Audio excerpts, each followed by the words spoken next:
Exercice 2, la pompe à chaleur.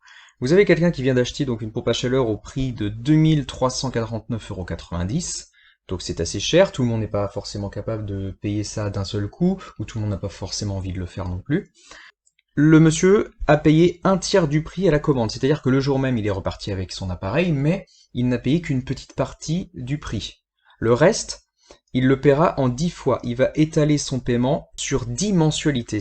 C'est-à-dire que ce qu'il doit encore rembourser pour payer totalement son article, il va le payer sur 10 mois. Et chaque mois, il va donc donner de l'argent, et c'est ça qu'on appelle la mensualité. Quel est le montant d'une mensualité?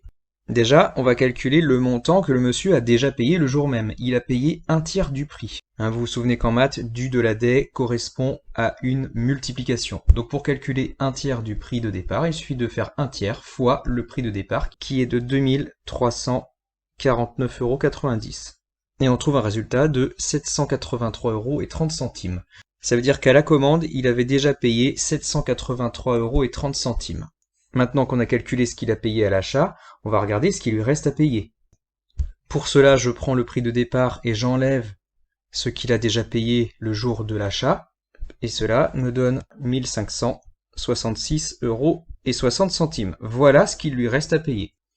Donc quand il repart du magasin, en fait, il lui reste 1566,60 € à payer. Et ça, il va le payer en 10 fois. La question est de calculer le montant d'une mensualité, c'est-à-dire combien d'argent il va donner chaque mois pour rembourser ces 1566,60 € en 10 mois. Eh bien, puisqu'il étale son paiement sur 10 mois, je prends le prix qui lui reste à payer et je le divise par 10 pour étaler son paiement sur 10 mois. Ça fait un montant de 156,66 €.